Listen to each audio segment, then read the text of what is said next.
Hello everyone, this is the second lecture on organic chemistry और इस lecture में हम डिस्कस करेंगे तीन बहुत इंपॉर्टेंट टॉपिक्स। पहला है हमारे पास होमोलॉगस सीरीज, फिर स्ट्रक्चर ऑफ ऑर्गेनिक कंपाउंड्स और फिर हमारे पास आइसोमरिज्म। तो चलिए स्टार्ट करते हैं हम होमोलॉगस सीरीज से। तो सबसे पहले हमारे पास क्वेश्चन यही आता है कि होमोलॉगस सीरीज होती क्या है। होमोलॉगस सीरीज ऑर्गेनिक कंपाउंड्स की एक सीरीज होती है जिसमें सक्सेसिव जो कंपाउंड्स होते हैं या सक्सेसिव मेंबर्स उनको आप बोल सकते हो, उनमें जो स्ट्रक्चरल पैटर्न होता है उनका सेम होता है। मतलब जैसा पिछले वाले कंपाउंड का स्ट्रक्चर था अगले वाले का भी लगभग सेम ही रहेगा। तो एक जैसा वो पैटर्न फॉलो करते रहते हैं और साथ ही साथ उनमें जो डिफरेंस होता है वो CH2 का होगा। मतलब पिछले वाले कंपाउंड में जितने एटम्स थे कार्बन के, अगले वाले में एक कार्बन एटम और दो हाइड्रोजन एटम्स उससे ज्यादा होंगे जितने पिछले वाले में थे, और नेक्स्ट में फिर से एक कार्बन एटम और ज्यादा, दो हाइड्रोजन एटम्स और ज्यादा होंगे। तो ये तो डेफिनेशन हो गई होमोलॉगस सीरीज की। अब बात आती है जनरल कैरेक्टरिस्टिक्स की कि होमोलॉगस सीरीज की कैरेक्टरिस्टिक्स क्या होती हैं, प्रॉपर्टीज क्या क्या होती हैं होमोलॉगस सीरीज के कंपाउंड्स में। तो चलिए कुछ कैरेक्टरिस्टिक्स देखते हैं होमोलॉगस सीरीज के कंपाउंड्स की। तो सबसे पहली बात, जो होमोलॉगस सीरीज के कंपाउंड्स होते हैं, जैसे कि डेफिनेशन में ही मैंने आपको बताया था कि होमोलॉगस सीरीज के कंपाउंड्स जो होते हैं सक्सेसिव कंपाउंड्स एक कार्बन एटम और दो हाइड्रोजन एटम से डिफर करते हैं। मतलब जो नेक्स्ट वाला कंपाउंड होगा वो पिछले वाले से, उसमें एक कार्बन एटम ज्यादा होगा, दो हाइड्रोजन एटम ज्यादा होंगे।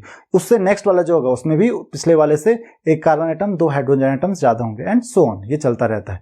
दूसरी चीज, क्योंकि आप देख रहे हो क्योंकि सक्सेसिव जो कंपाउंड्स हैं उनमें एक कार्बन एटम ज्यादा और दो हाइड्रोजन एटम ज्यादा है। तो आपको पता है कार्बन एटम का एटॉमिक मास कितना होता है 12 प्लस हाइड्रोजन का होता है 1 और यहाँ पे 2 है तो 12 प्लस 2 कितना हो गया ये 14। तो इसका मतलब अगला वाला जो कंपाउंड आएगा पिछले वाले से उसमें कितना, उसका मास कितना ज्यादा होगा, उसका मॉलिक्यूलर मास पिछले वाले से 14 ज्यादा होगा। फिर नेक्स्ट वाले में क्योंकि एक कार्बन और दो हाइड्रोजन एक्स्ट्रा बढ़ रहे हैं तो उसकी वजह से 14 मॉलिक्यूलर मास उसका बढ़ जाएगा। तो हर अगले कंपाउंड में जो मॉलिक्यूलर मास होगा वो कितना बढ़ता रहेगा, 14 करके इंक्रीज होता रहेगा। नेक्स्ट चीज आपको जो याद रखनी है दैट इज जनरल फॉर्मूला। जो जनरल फॉर्मूला होता है होमोलॉगस सीरीज के कंपाउंड्स का वो एक जैसा होता है, उसको हम एक जनरल फॉर्मूले से लिख सकते हैं, एक फॉर्मूले से रिप्रेजेंट कर सकते हैं। तो जब हम कुछ होमोलॉगस सीरीज के बारे में पढ़ेंगे तब मैं आपको बताता हूं कि जनरल फॉर्मूला होता क्या है।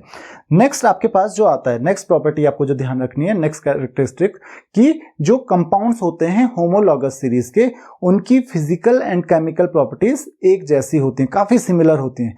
और जब वो चेंज होती हैं, फिजिकल एंड केमिकल प्रॉपर्टीज अगर चेंज होती हैं तो वो जैसे जैसे हम आगे बढ़ते जाते हैं होमोलॉगस सीरीज में वो ग्रेजुअली चेंज होती जाती है। वो सडनली चेंज नहीं होती एकदम से, वो ग्रेजुअली चेंज होती जाती है।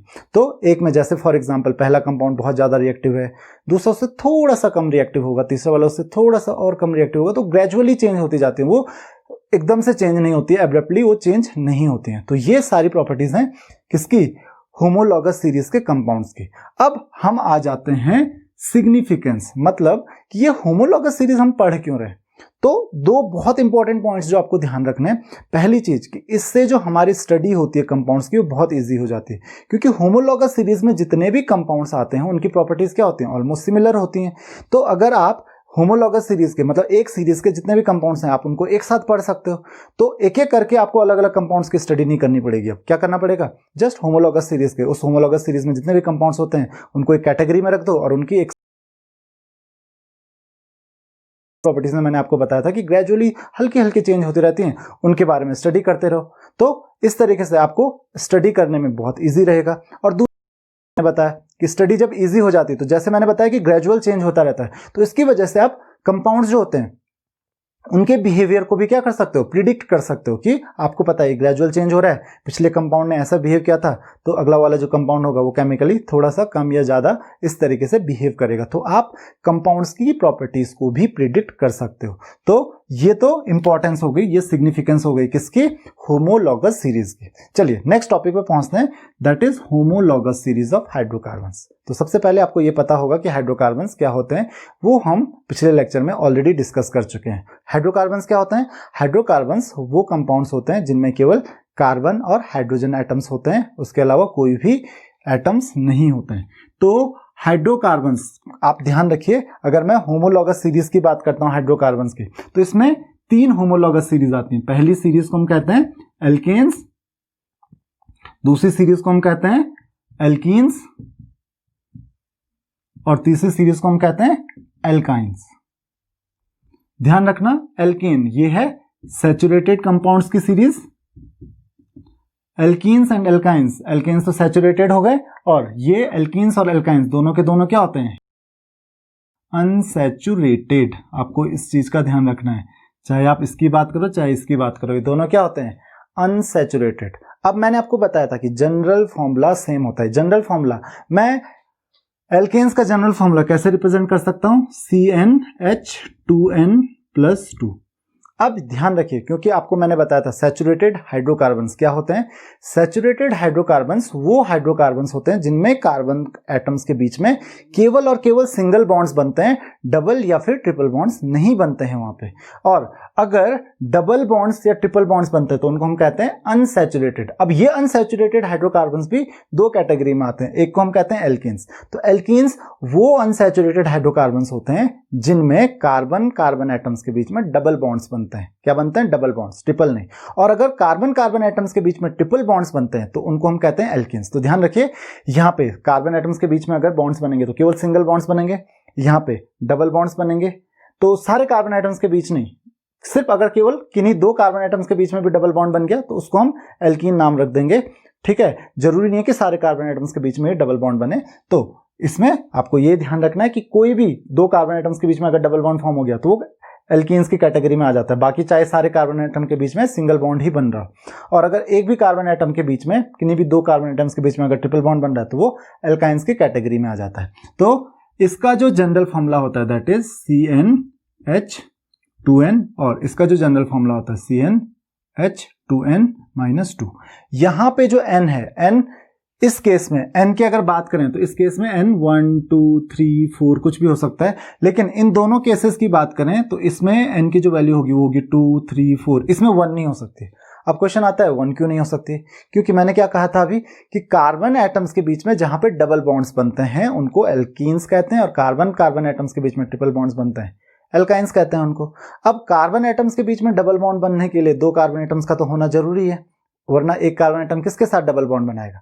तो आपको यही ध्यान रखना है कि अगर दो कार्बन एटम्स नहीं होंगे तो एल्कीन्स और एल्काइन होने का सवाल तो है नहीं। तो इसीलिए यहाँ पे C2 से शुरू होगा, यहाँ पे भी C2 से शुरू होगा, लेकिन यहाँ 1 से शुरू हो जाता है। तो अब आप n की वैल्यू पुट करते जाइए 1 2 3 4, और इस तरीके से आपको जितने भी कंपाउंड्स मिलेंगे वो इस होमोलॉगस सीरीज में आएंगे जिसको आप कहोगे एल्केन्स। उसी तरीके से यहाँ पे जितने भी आपको कंपाउंड्स मिलेंगे वो इस होमोलॉगस सीरीज में आएंगे जिसको आप कहते हो एल्केन्स। यहाँ पे आप n की वैल्यू पुट करते जाओ, जितने भी कंपाउंड्स मिलेंगे वो किस होमोलॉगस सीरीज में आएंगे, एल्काइंस की होमोलॉगस सीरीज में आएंगे। तो चलिए पुट करते हैं वैल्यू और नाम भी देखते हैं उनको नाम कैसे देते हैं। तो जैसे C की वैल्यू 1 पुट कीजिए तो क्या हो जाएगा C1, तो 1 लिखने की जरूरत नहीं है, H कितना हो जाएगा 4, 2 × 1 + 2। वैल्यू पुट करते जाइए, n की वैल्यू 2 हो जाएगी तो ये हो जाएगा C2 H6, C3 H8, C4 H10, C5 H12। Value put करते जाइए n की, तो 1 रखोगे तो 2 × 1 + 2 दैट इज 4, 2 रखोगे तो 2 × 2 4 + 2, मतलब डबल से 2 ज्यादा है। कुल मिला के जितने कार्बन एटम्स हैं हाइड्रोजन उससे डबल से 2 ज्यादा है। तो इनका जब नाम रखते हैं तो इसको हम कहते हैं मीथेन, इसका नाम है मीथेन, इसका नाम है इथेन, इसका नाम है प्रोपेन, ब्यूटेन। एन से एंड होता है हमेशा, जो भी एल्केन्स होते हैं इसीलिए एंड में इसके क्या आता है एन, इसमें क्या आता है इन, तो ये इन से एंड होता है। और जो इससे पहले वाला वर्ड जो आता है इसको हम रूट वर्ड कहते हैं, इसके बारे में हम बाद में डिस्कस करेंगे कि नाम हम कैसे रखते हैं। इसका नाम क्या हो जाएगा पेंटेन। उसी तरीके से चलिए 2 रख के देते हैं, किसमें हम एल्कीन्स में रख के देखते हैं। 2 रख के, 2 से शुरू होगा, ध्यान रखना 1 नहीं आएगा यहाँ पे 2 से शुरू होगा। तो वैल्यू 2 रखे तो क्या हो जाएगा C2H4, इसका नाम क्या हो जाएगा इथीन, यहाँ पे इन से एंड होगा। और वर्ड रूट जो उससे पहले आ रहा है वो आप देख सकते हो यहाँ पे सेम आ रहा है। फिर C3H कितना हो जाएगा, देखिए डबल हो रहा है सीधा, तो हाइड्रोजन एटम्स जो है यहाँ पे डबल हैं कार्बन एटम्स के, तो इसका नाम हो जाएगा प्रोपेन। नेक्स्ट अगर C4 रखूं तो H8 हमारे पास हो जाएगा, तो इसका नाम क्या है ब्यूटेन, ये propene butene. Then C5H10 that is pentene, pentene. और यहां पे भी अगर हम रखें वैल्यू तो देखो डबल से 2 कम, तो C2H2, इसका नाम क्या हो जाएगा, इसका नाम हो जाएगा इथाइन, देन C3H4, इसका नाम हो जाएगा प्रोपाइन। वैल्यू पुट करते जाइए, डबल करके 2 कम करना है। तो ध्यान रखिए, अगर n की वैल्यू आप 2 रखोगे तो H में यहाँ पे कितने आ जाएंगे, 2 ही आएंगे, 2 × 2 - 2। उसी तरीके से C4H कितना आ जाएगा, 6, that is butyne, and so on. इस तरीके से आप ब्यूटाइन, पेंटाइन, हेक्साइन, जैसे यहाँ पे पेंटेन के बाद हेक्सेन, हेप्टेन, ऑक्टेन वगैरह आते रहेंगे। तो जो कंपाउंड्स के नाम रखते हैं, हम कैसे रखते हैं, वो हम नेक्स्ट लेक्चर में पढ़ेंगे, जब हम नॉमेनक्लेचर पढ़ेंगे। उसमें हम बहुत डिटेल्स में पढ़ेंगे हर कंपाउंड का हम किस तरीके से नाम रखते हैं। तो इसमें हम आगे बढ़ते हैं। तो इतना हमने डिस्कस कर लिया होमोलॉगस सीरीज के बारे में। तो होमोलॉगस सीरीज, जैसे कि हमको हाइड्रोकार्बन्स की देखनी थी, तो आपको समझ में आ गया होगा कि 3 होमोलॉगस सीरीज होती हैं, alkanes, alkenes and alkynes. Single bond alkanes, double bond alkenes and triple bond alkynes. अब नेक्स्ट टॉपिक पे हम चलते हैं, that is structure of organic compounds. अब ये स्ट्रक्चर ऑफ ऑर्गेनिक कंपाउंड्स होते क्या हैं और हम इनको कितने तरीके से डिनोट करते हैं। तो यहाँ पे ध्यान रखिए, यहाँ पे किसी भी ऑर्गेनिक कंपाउंड को आप 2 तरीके से रिप्रेजेंट करते हो, या तो उसके मॉलिक्यूलर फॉर्मूले से। तो मॉलिक्यूलर फॉर्मूले से तो हम किसी भी कंपाउंड को रिप्रेजेंट करते हैं, बट ऑर्गेनिक कंपाउंड्स के केस में क्या होता है कि molecular formula is not sufficient to show the properties of the compound. Molecular फॉर्मूले से ही आपको सब कुछ पता नहीं चलता है कंपाउंड के बारे में। वो आपको जब आइसोमरिज्म पढ़ेंगे आपको पता चल जाएगा कि ऐसा क्यों होता है। तो उसके लिए हमको चाहिए होता है स्ट्रक्चरल फॉर्मूला। तो देखिए, मॉलिक्यूलर फॉर्मूला और स्ट्रक्चरल फॉर्मूला में डिफरेंस क्या है। मॉलिक्यूलर फॉर्मूला आपको केवल किस बारे में इंफॉर्मेशन देता है, how many atoms of each element are there in one molecule. हर मॉलिक्यूल में हर एलिमेंट के कितने एटम्स है, किसी भी एलिमेंट के कितने एटम्स है। अगर मैं इसकी बात करूं, जैसे प्रोपेन की बात करें, तो यहाँ पे क्या है, आप कहोगे कि प्रोपेन का जो एक मॉलिक्यूल होता है उसमें 3 कार्बन एटम्स होते हैं, 8 हाइड्रोजन एटम्स होते हैं। या मैं बात करूं ब्यूटाइन की, तो ब्यूटाइन में आप कहोगे 4 कार्बन एटम्स होते हैं और 6 हाइड्रोजन एटम्स होते हैं।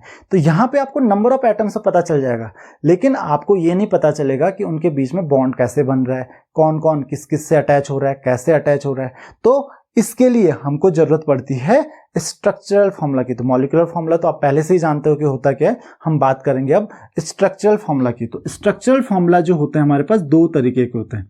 पहला होता है हमारे पास कंप्लीट स्ट्रक्चरल फॉर्मूला, इसको हम कहते हैं कंप्लीट स्ट्रक्चरल फॉर्मूला, और दूसरा होता है हमारे पास कंडेंस्ड फॉर्मूला, और you can say condensed structural formula. तो मैं कंडेंस्ड फॉर्मूला लिख लेता हूं। तो 2 तरीके के फॉर्मूला आपके पास है यहाँ पे। पहला तो है आपके पास कंप्लीट स्ट्रक्चरल फॉर्मूला और दूसरा आपके पास कंडेंस्ड फॉर्मूला। तो चलिए समझते हैं कि कंप्लीट स्ट्रक्चरल फॉर्मूला क्या है। कंप्लीट स्ट्रक्चरल फॉर्मूला में आपको एक चीज ध्यान रखनी है, आप हर एक बॉन्ड को शो करते हैं, मतलब कार्बन किस कार्बन एटम से अटैच हो रहा है, किस हाइड्रोजन एटम से अटैच हो रहा है, और उसके बीच में कैसा बॉन्ड बन रहा है, सिंगल बन रहा है, डबल बन रहा है, ट्रिपल बन रहा है। हमको एक एक चीज यहाँ पे रिप्रेजेंट करनी पड़ती है।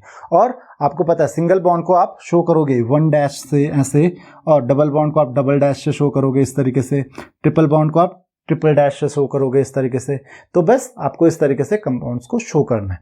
तो सबसे पहले हम बात करते हैं, जैसे कुछ एग्जांपल्स देख लेते हैं। जैसे हमको C3H8 शो करना है, दैट इज प्रोपेन। तो C3H8 कैसे शो करेंगे, देखिए कंप्लीट स्ट्रक्चर फॉर्मूला, कंडेंस पे बाद में आते हैं। तो CCC मैं आपको स्ट्रक्चर बता देता हूं कि कैसे हम रिप्रेजेंट करते हैं। तो जब मैं कार्बन एटम्स की बात करता हूं, कार्बन एटम्स क्या होंगे, एक दूसरे से अटैच होंगे। तो यही एक तरीका है कि कार्बन एटम्स एक दूसरे से अटैच हों, और कोई तरीका हमारे पास है नहीं। तो 3 कार्बन एटम्स कंटिन्यूअसली एक दूसरे से अटैच होंगे। अब दूसरी चीज मैंने आपको जो बताई थी वो चीज आपको ध्यान रखनी है कि कार्बन एटम 4 बॉन्ड्स फॉर्म करता है, 4 से ज्यादा नहीं फॉर्म करेगा, 4 से कम नहीं फॉर्म करेगा। तो यहां पे क्या हो जाएगा, हाइड्रोजन एटम्स आएंगे। तो जितने बॉन्ड्स नहीं पूरे हो रहे हैं उतने बॉन्ड्स पूरे करने के लिए हाइड्रोजन एटम्स लगेंगे। तो इसके 2 बॉन्ड्स 3 4 पूरे हो चुके हैं। देन इसके देखिए 2 कार्बन एटम्स के साथ ऑलरेडी 2 बॉन्ड फॉर्म कर रहे हैं, एक आगे वाले कार्बन के साथ, एक पीछे वाले कार्बन एटम के साथ। तो क्या हो जाएगा, एक H यहाँ पे, एक H यहाँ पे, 4 इसके कंप्लीट हो गए। और इसके भी आपको यहाँ पे देखिए एक ही बॉन्ड फॉर्म कर रहा है, तो 3 और आएंगे इसके साथ। तो ये हो गया इसका complete formula, complete structure formula. अब एक और एग्जांपल देख लेते हैं। जैसे हमारे पास यहाँ पे है C4H6, 1 2 3 4। अब यहाँ पे देखो अलग अलग केसेस हैं। यहाँ पे आप इस तरीके से भी शो कर सकते हो और इस तरीके से भी शो कर सकते हो। तो 4 कार्बन एटम्स इस तरीके से भी अरेंज हो सकते हैं और 4 कार्बन एटम्स इस तरीके से भी हो सकते हैं। तो ये 2 तरीके हैं जिस तरीके से आप 4 कार्बन एटम्स को अरेंज करते हो। और यहाँ पे 2 अलग अलग फॉर्मूले बनेंगे, 2 अलग अलग कंपाउंड्स बनेंगे। उसमें हम बाद में पढ़ेंगे, उसको हम आइसोमरिज्म में पढ़ेंगे। तो इसीलिए ये बहुत इंपॉर्टेंट है कि आपने एटम्स को अरेंज किस तरीके से किया है, क्योंकि यही डिसाइड करेगा कि एक्चुअल में वो कंपाउंड्स है कौन सा। तो यहाँ पे देखिए बाकी को हाइड्रोजन एटम से तो 4 बॉन्ड पूरे करिए सबके। अच्छा, एक और प्रॉब्लम है, यहाँ पे देखिए ब्यूटाइन है, तो यहाँ पे क्या होगा, एक ट्रिपल बॉन्ड होगा किन्हीं 2 कार्बन एटम्स के बीच में। तो ये तो हम भूल ही गए थे। तो किन्हीं भी 2 कार्बन एटम, या तो इन दोनों के बीच में ट्रिपल बॉन्ड हो गया, तो इन दोनों के, मैं किन्हीं भी 2 के बीच में फिलहाल रिप्रेजेंट कर देता हूँ। बाद में जब डिटेल में हम पढ़ेंगे तो हमको पता चल जाता है कि कहाँ पे डबल बॉन्ड होता है या ट्रिपल बॉन्ड होता है।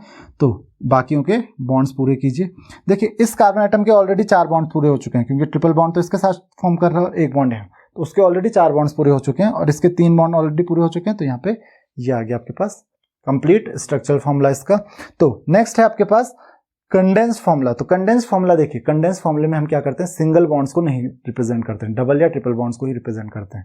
और डबल या ट्रिपल बॉन्ड्स भी कार्बन एटम्स के बीच में उनको रिप्रेजेंट करते हैं, ज्यादातर डबल बॉन्ड्स को हम अदरवाइज रिप्रेजेंट नहीं करते हैं। तो देखिए कैसे, कार्बन एटम्स के बीच में जो बॉन्ड्स हैं केवल उनको रिप्रेजेंट करेंगे, और आप चाहो तो सिंगल बॉन्ड को रिप्रेजेंट करो या फिर ना करो।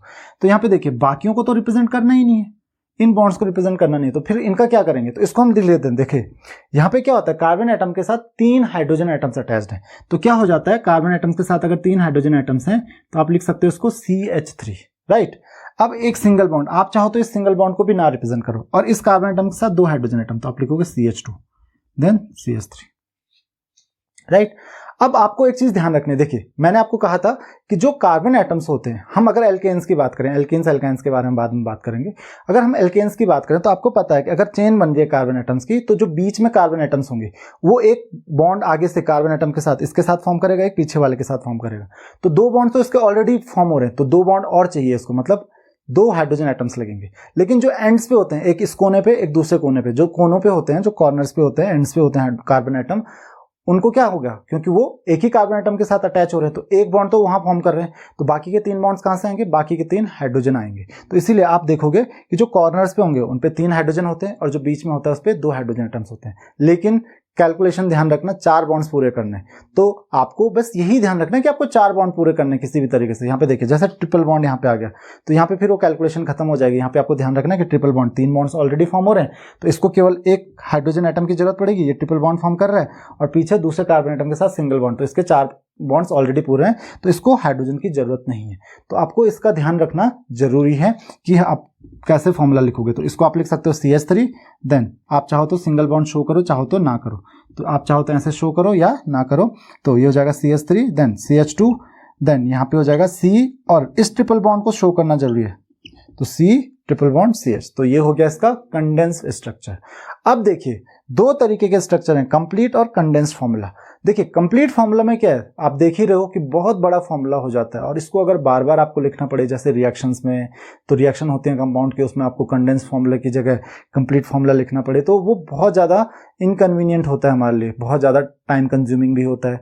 तो हम क्या यूज करते हैं इसकी जगह पे, कंडेंस फॉर्मूला, क्योंकि कंडेंस फॉर्मूला से जो रिक्वायरमेंट्स हमको चाहिए स्ट्रक्चर का हमको ऑलरेडी पता चल ही जाता है, क्योंकि हमको पता है कि कौन सा कार्बन किससे अटैच है, कौन सा हाइड्रोजन किससे अटैच्ड है, कहाँ पे सिंगल बॉन्ड है, कहाँ पे डबल बॉन्ड है, कहाँ पे ट्रिपल बॉन्ड है। और साथ ही साथ में हमको जो फॉर्मूला वो भी बहुत बड़ा नहीं लिखना है, थोड़ा सा बड़ा तो होगा ऑब्वियसली जो मॉलिक्यूलर फॉर्मूला है उससे, बट इतना बड़ा आपको फॉर्मूला भी नहीं लिखना है, और इससे भी आपका काम भी हो गया कि आपको ये भी पता चल गया कि कौन कौन एटम्स किससे अटैच्ड हैं। तो आई होप कि आपको ये बात समझ में आ गई होगी कि स्ट्रक्चर आप कैसे एक्सप्लेन करते हो। अब हमने देखिए ये दोनों डिस्कस कर लिए हैं, मॉलिक्यूलर और स्ट्रक्चरल फॉर्मूला। अब हम पहुंचते हैं नेक्स्ट 2 टॉपिक पे, एल्काइल ग्रुप्स और फंक्शनल ग्रुप। तो पहले बात करते हैं एल्काइल ग्रुप्स की। एल्काइल ग्रुप्स आता है यहाँ से, एल्काइल ग्रुप्स जितने भी होते हैं वो आते हैं यहाँ से, किससे, एल्केन से। देखिए एल्केन से ये एल्केन है एक, राइट। इस एल्केन से मैं एक काम करता हूँ, एक हाइड्रोजन एटम हटा देता हूँ, ये हाइड्रोजन एटम हट गया। इस ग्रुप को मैं नाम दूंगा एल्काइल ग्रुप।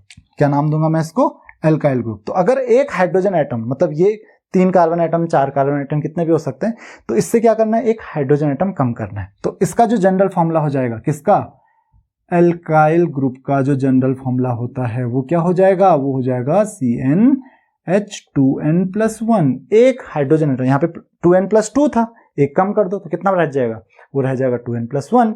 अब यहाँ पे देखिए यहां पे मैंने क्या कहा था आपको कि कार्बन एटम्स को तो 4 बॉन्ड्स पूरे करने ही करने हैं। तो अब क्या होगा, मतलब एल्काइल ग्रुप्स फ्रीली एग्जिस्ट नहीं करेगा क्योंकि कार्बन एटम्स को 4 बॉन्ड्स पूरे करने, तो ये इतना स्टेबल नहीं होता है कभी भी एल्काइल ग्रुप, क्योंकि इसको रिएक्ट करना ही करना है, क्योंकि ऐसे में तो स्टेबल होगा नहीं। तो स्टेबिलिटी के लिए क्या करने पड़ेगा, उसको 4 बॉन्ड। तो यहाँ पे कोई और ग्रुप आता है, तो यहाँ पे या तो हाइड्रोजन आ सकता है ऑब्वियसली, है ना, या फिर कोई और ग्रुप। तो यहाँ पे इसलिए मैं डैश से शो करता हूँ। डैश का मतलब कि वो किसी के साथ एक बॉन्ड बनाएगा। कभी भी देखना डैश से शो कर रहे हैं, इसका मतलब वो बॉन्ड बनाएगा, वो स्टेबल नहीं है अभी।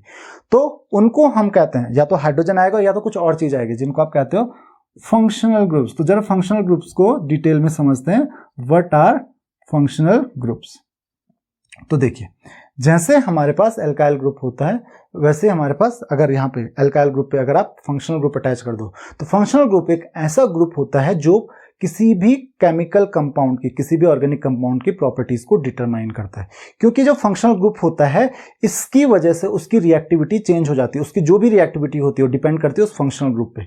तो इसी वजह से फंक्शनल ग्रुप से ही उसकी पूरी की पूरी केमिकल प्रॉपर्टीज डिटरमाइन होती हैं। और ऐसे जो ग्रुप्स होते हैं इनको हम क्या कहते हैं, फंक्शनल ग्रुप्स कहते हैं। तो फंक्शनल ग्रुप्स वो ग्रुप्स होते हैं जो क्या करते हैं, किसी भी ऑर्गेनिक कंपाउंड की प्रॉपर्टीज को डिटरमाइन करते हैं। और कैसे डिटरमाइन करते हैं, क्योंकि बहुत ज्यादा रिएक्टिव होते हैं। तो जब भी कंपाउंड रिएक्ट करेगा तो किसके साथ रिएक्शन होगी, उस फंक्शनल ग्रुप के साथ।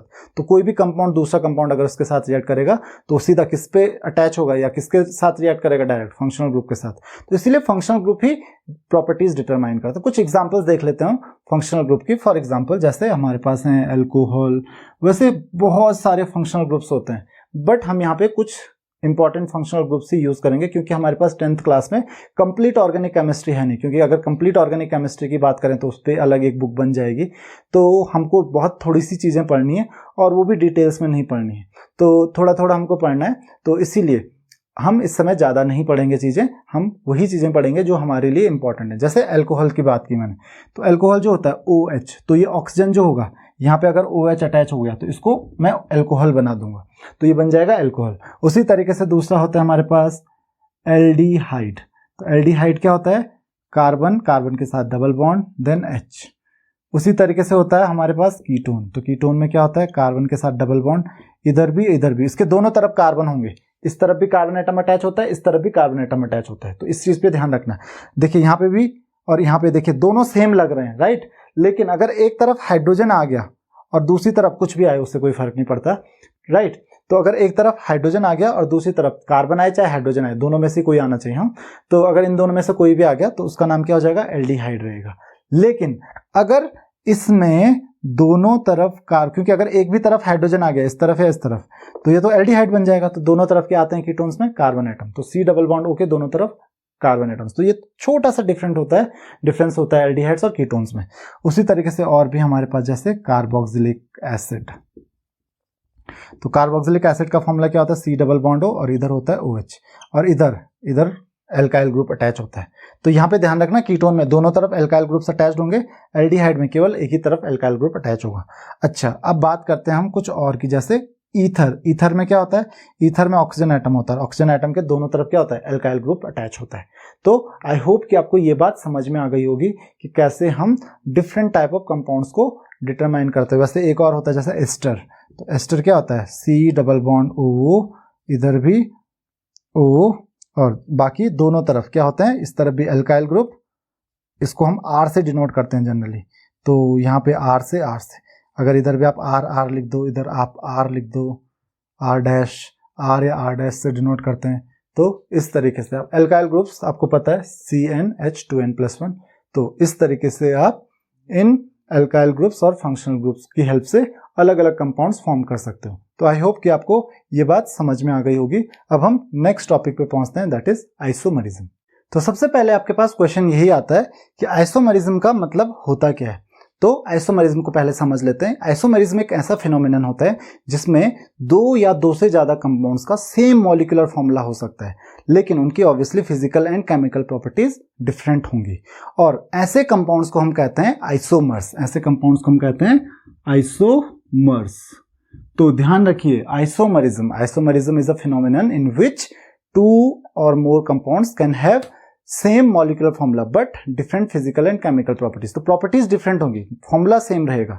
अब आइसोमरिज्म की बात करें कि आइसोमरिज्म को हम कैसे क्लासिफाई कर सकते हैं, तो बहुत लंबा चौड़ा क्लासिफिकेशन है आइसोमरिज्म का कि हमारे पास अलग अलग तरीके के होते हैं। Structural isomerism, then stereo isomerism. Structural isomerism भी अलग अलग टाइप के होते हैं, फिर स्टीरियो आइसोमरिज्म भी 2 अलग अलग टाइप का होता है, फिर उनके भी सब कैटेगरीज होती हैं। तो बहुत ज़्यादा क्लासिफिकेशन हो जाता है और हमारे पास एक्चुअल में ज़्यादा है नहीं आइसोमरिज्म। तो हम कुछ इंपॉर्टेंट आइसोमरिज्म्स को ही देखते हैं। सबसे पहले हमारे पास आता है चेन आइसोमरिज्म। तो चेन आइसोमरिज्म की हम सबसे पहले बात करते हैं कि चेन आइसोमरिज्म में होता क्या है। तो ध्यान रखिए, इसका नाम क्या है, चेन आइसोमरिज्म। यहां पे देखिए लिखा है चेन। तो जहां पे कार्बन एटम्स जो होते हैं, जो isomerism different arrangement of carbon atoms की वजह से, जो क्योंकि कार्बन चेन जो होती है उनके डिफरेंट अरेंजमेंट की वजह से अराइज होता है, उस आइसोमरिज्म को हम कहते हैं चेन आइसोमरिज्म। और ऐसे कंपाउंड्स को हम कहते हैं चेन आइसोमर्स। तो आप देखिए कि कैसे कार्बन एटम्स के जो स्ट्रक्चर होता है। अब देखिए यहां पे मैंने क्या बोला, different arrangement of carbon chains but they will have same molecular formula. उनका मॉलिक्यूलर फॉर्मूला सेम रहेगा लेकिन कार्बन एटम्स का अरेंजमेंट डिफरेंट रहेगा। चलिए एक एग्जांपल देख लेते हैं। 1 2 3 4 कार्बन एटम्स हैं यहाँ पे, सबको मैं C से अटैच कर देता हूँ, इससे अटैच कर देता हूँ। तो ये आपके पास एक अरेंजमेंट है, इसका नाम आपको पता ही होगा, इसका नाम है, यहाँ पे भी इसका नाम है ब्यूटेन। अगर आप इसका जनरल फॉर्मूला देखोगे तो दैट इज C4H10, राइट। अच्छा, दूसरा अगर हम देखें एक ऐसा ही और कंपाउंड बना के देखते हैं। तो यहाँ पे देखिए एक और कंपाउंड बना के देखते हैं। तो यहाँ पे कार्बन, दूसरा कार्बन, तीसरा कार्बन, चौथा कार्बन मैं इससे अटैच कर देता हूँ। तो यहाँ पे भी देखिए 4 कार्बन एटम्स हैं और हाइड्रोजन एटम्स भी काउंट करते हैं हम कितने हो रहे हैं यहाँ पे। तो यहाँ पे एक हाइड्रोजन, एक इससे, फिर एक इससे, एक इससे। आपको ध्यान रखना है कि हर कार्बन एटम के 4 बॉन्ड्स पूरे होने चाहिए, 4 से ज्यादा या कम नहीं बनाओगे आप। तो यहाँ पे आप देख सकते हो। तो इसका फॉर्मूला देखिए 1 2 3 4 1 2 3 4 5 6 7 8 9 10 10 हाइड्रोजन एटम्स हैं, 4 कार्बन एटम है। तो जनरल फॉर्मूला क्या हो गया इसका, C4H10। तो देखिए मॉलिक्यूलर फॉर्मूला इसका सेम हो रहा है, दोनों का मॉलिक्यूलर फॉर्मूला जो है वो सेम है। डिफरेंट क्या है, डिफरेंट है दोनों का स्ट्रक्चर। तो किस वजह से स्ट्रक्चर अलग अलग हैं दोनों के, कार्बन चेन के अरेंजमेंट की वजह से। एक में तो स्ट्रेट चेन है और दूसरे में ब्रांचेस हैं। तो अगर ब्रांचेस भी अलग अलग टाइप की बनेंगी तो क्या होंगे, अलग अलग स्ट्रक्चर बन जाएंगे, तो अलग अलग आइसोमरिज्म होंगे। तो ये दोनों क्या हो गए, एक दूसरे के चेन आइसोमर्स हो गए। तो आई होप कि आपको ये चेन आइसोमरिज्म समझ में आ गया होगा। दूसरा जो हमारे पास था, दूसरा था हमारे पास पोजिशन आइसोमरिज्म। क्या है दूसरा हमारे पास, पोजिशन आइसोमरिज्म। तो चलिए पोजीशन आइसोमरिज्म की बात करते हैं कि पोजीशन आइसोमरिज्म में हमारे पास होता क्या है। तो नाम है पोजीशन, जहां पे जो ग्रुप्स हैं, कौन से ग्रुप्स, या तो फंक्शनल ग्रुप्स या substituent groups. Generally substituent groups भी फंक्शनल ग्रुप्स की तरह ही होते हैं बट वो इतने ज्यादा रिएक्टिव नहीं होते जैसे फंक्शनल ग्रुप्स होते हैं, तो उनको हम सब्स्टिट्यूएंट ग्रुप्स कहते हैं। तो जैसे क्लोराइड, फ्लोराइड, आयोडाइड, ये सब क्या है, सब्स्टिट्यूएंट ग्रुप्स हैं। जैसे अल्काइल ग्रुप्स भी कभी कभी सब्स्टिट्यूएंट ग्रुप्स में आ जाता है, तो इसको हम बाद में डिस्कस करेंगे। तो जो पोजीशन आइसोमरिज्म है, this is due to the different position of functional groups. तो molecular formula, there will be same molecular formula, molecular formula तो सेम रहेगा, लेकिन जो पोजीशन होती है किसकी, फंक्शनल ग्रुप की या फिर किसी सब्स्टिट्यूएंट ग्रुप की, तो उसको हम क्या कहेंगे, पोजीशन आइसोमरिज्म कहेंगे। तो देखिए जैसे हमारे पास यहाँ पे है 1 2 3 3 कार्बन एटम्स हैं, यहाँ पे hydrogen hydrogen hydrogen hydrogen hydrogen attach कर दिया और यहाँ पे OH अटैच कर दिया। तो ये क्या हो गया, इसका नाम होता है प्रोपेन 1 ऑल। और अगर मैं बात करूं कार्बन कार्बन कार्बन, यहाँ पे देखिए हाइड्रोजन हाइड्रोजन हाइड्रोजन हाइड्रोजन और OH मैं यहाँ पे अटैच कर दूं, यहाँ की जगह मैं यहाँ अटैच कर दूं H, बाकी हाइड्रोजन और OH की पोजीशन मैंने क्या कर दी, इस कार्बन एटम से हटा के इस कार्बन एटम पे। तो यहाँ पे जो पोजीशन है OH ग्रुप की वो क्या हो गई, OH क्या एक फंक्शनल ग्रुप है, इसका नाम क्या हो जाएगा, प्रोपेन 2 ऑल। तो अब देखिए OH की पोजीशन चेंज होने की वजह से इसकी प्रॉपर्टीज चेंज हो जाएंगी, तो इनको हम क्या कहेंगे, पोजीशन आइसोमर्स। थर्ड कैटेगरी जो हमारे पास आती है वो आती है फंक्शनल आइसोमर्स की। किसकी, फंक्शनल आइसोमरिज्म की। तो फंक्शनल आइसोमरिज्म में, इसको हम फंक्शनल ग्रुप आइसोमरिज्म बोलते हैं। तो इसमें क्या होता है कि जो मॉलिक्यूलर फॉर्मूला रहेगा वो तो सेम रहेगा, लेकिन फंक्शनल ग्रुप्स जो होंगे वो अलग अलग होंगे। चलिए एक एग्जांपल दिखा देते हैं आपको, जैसे CH3 C double bond O CH3 और CH3 CH2 C double bond O H। तो यहाँ पे देखिए ये कौन सा फंक्शनल ग्रुप हो गया, ये हो गया एल्डिहाइड, और ये कौन सा फंक्शनल ग्रुप हो गया, ये हो गया कीटोन, और इसका नाम क्या है? एसीटोन, और इसका नाम है प्रोपेनल। तो प्रोपेनल और एसीटोन दो अलग अलग कंपाउंड्स हैं। यहाँ पे कीटोन है, यहाँ पे हमारे पास कौन सा ग्रुप है? यहाँ पे हमारे पास एल्डिहाइड है। तो दो अलग अलग यहाँ पे फंक्शनल ग्रुप्स हो गए। और चौथा हमारे पास है ज्योमेट्रिकल आइसोमरिज्म। तो ज्योमेट्रिकल आइसोमरिज्म एक अलग ही कैटेगरी है एक्चुअल में। तो ज्योमेट्रिकल आइसोमरिज्म भी होते हैं दो तरीके से। ये होता है due to different geometrical arrangement, या फिर आप कह सकते हो स्पेशियल अरेंजमेंट। तो क्या होता है कि जब बॉन्ड्स, दो बॉन्डेड एटम्स होते हैं, वो उनका पोजीशन, जैसे मान लेते बॉन्ड है तो एक इधर है एक इधर है, अगर वो अपना पोजीशन चेंज कर दे, इधर वाला जो बॉन्ड है या इधर वाला जो ग्रुप है वो डबल बॉन्ड के इस तरफ चला गया और जो इधर वाला है वो उस तरफ चला गया, तो ऐसे में अराइज होता है ज्योमेट्रिकल आइसोमरिज्म। तो ध्यान रखिए, ज्योमेट्रिकल आइसोमरिज्म उन कंपाउंड्स में अराइज होता है, उन कंपाउंड्स में होता है जिनमें डबल बॉन्ड होते हैं। तो डबल बॉन्ड के किस तरफ जो ग्रुप्स होंगे उनकी वजह से होता है। तो देखिए, अगर यहाँ पे C डबल बॉन्ड है, कार्बन कार्बन एटम के बीच में डबल बॉन्ड होना जरूरी है।